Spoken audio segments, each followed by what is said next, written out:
அண்ணனாரின் அற்புதம் புஜம் சீர் பெற்றது.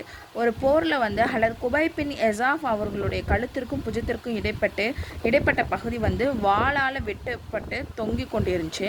நபிகளால் வந்து அதை காட்டின போது நபி என்ன பண்ணுறாங்கன்னு சொன்னால் தனது புனிதமான உமிழ் நீரை தொட்டு தடவுறாங்க. அந்த பகுதி என்னது ஒட்டிக்கிருச்சு. ஒரு ஃபரலை பற்றி அசர் தொழுகையின் முக்கியத்துவம். எவர் வந்து அசர் தொழுகை விட்டுவிடுகிறாரோ அவரது அமல்கள் வந்து என்னது வீணாகிவிட்டன. அதாவது முஸ்லிம்கள் அனைவரும் நாளொன்றுக்கு 5 நேரம் தொழுவது கடமை என்றாலும் அசர் தொழுகை மட்டும் இங்கு குறிப்பிட்டு நபிஸல்லல்லாஹு அவர்கள் எச்சரித்திருப்பது அதன் அவசியத்தை வந்து ரொம்பவே முக்கியமானதாக காட்டக்கூடியதாக இருக்குது. ஒரு சுன்னத்தை பற்றி இஸ்முல் ஆலம் மோதி துவா செய்தல். நபி ஸல்லல்லாஹு அலைஹி வஸல்லம் அவர்கள் கூறியதை நான் கேள்விப்பட்டதாக அன்னை ஆயிஷா ரலியல்லாஹு வந்து அறிவிக்கிறாங்க. அல்லாஹும்ம இன்னி அஸ்அலுக பிஸ்மிக த்வாஹிர் தீயிபி முபாரக்கில் அஹப்பில் இலேக். இந்த வசனத்தை இணைத்து துவா செய்தால் அது ஏற்றுக்கொள்ளப்படும், கேட்டதும் கிடைக்கும். அல்லாஹ் நாடினால் அருள் வேண்டினால் அருளப்படும், துன்பம் துயரத்திலிருந்து விடுபட நாடினால் விடுதலை கிடைக்கும். ஒரு முக்கிய அமலுடைய சிறப்பு நோவினை தருபவற்றை அகற்றுதல். நபி ஸல்லல்லாஹு அலைஹி வஸல்லம் சொல்லியிருக்காங்க, ஒரு மனிதர் வந்து இறந்து விட்டாங்க.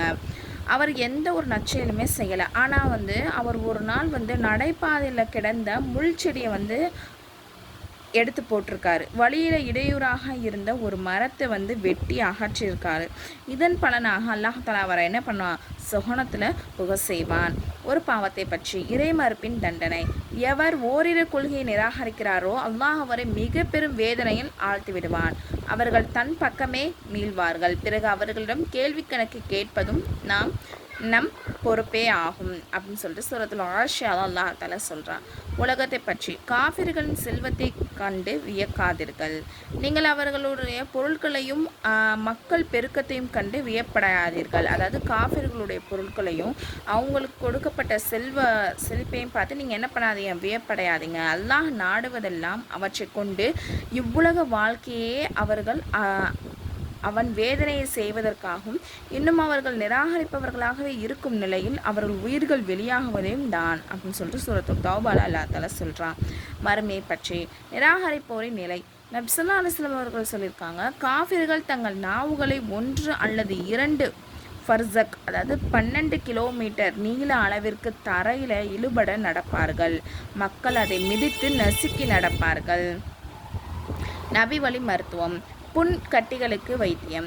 அல்லது அஸ்மா பின் அபூபக்கர் ரலியல்லாஹு அன்ஹு சொல்கிறாங்க, எனது கழுத்துடைய பகுதியில் வந்து ஒரு கட்டி வந்துருந்துச்சு. அதை பற்றி ரசூலுல்லாஹ்ட்ட சொன்னபோது அதை கீறி உடைச்சி விட்டுருங்க. அப்படி உடைச்சி விடாட்டி என்ன செஞ்சிடும் அப்படின்னு சொன்னால் அதை சதையை ஃபுல்லாக தின்றும். அதாவது அது உள்ள ஃபுல்லாக என்ன ஆயிரும், பரவ ஆரம்பிச்சிடும் அப்படின்னு சொல்லியிருக்காங்க. அண்ணனாரின் அறிவுரை. நபி ஸல்லல்லாஹு அலைஹி வஸல்லம் சொன்னாங்க, இளைஞர்களே, உங்களின் எவர் உணவும் உடையும் வழங்க வசதி பெற்றிருக்கிறாரோ அவர் திருமணம் செய்து கொள்ளட்டும். திருமணம் என்பது கண்ணையும் மர்மஸ்தானத்தையும் பாதுகாக்கும் வழிமுறையாகும். அதற்கு வசதியற்றவர் நோன்பு நோற்கட்டும், ஏனெனில் நோன்பாகிறது இச்சையை அடக்கி விடுகிறது அப்படின்னு சொல்லிட்டு நபி ஸல்லல்லாஹு அலைஹி வஸல்லம் வந்து சொல்லியிருக்காங்க. இன்ஷா அல்லாஹ் இன்றைக்கி நீங்கள் தெரிஞ்சுக்கிட்ட விஷயத்த உங்களுக்கு தெரிஞ்சவங்களுக்கு எத்தி வைங்க. அஸ்ஸலாமு அலைக்கும் வரஹ்மத்துல்லாஹி வபரகாத்துஹு.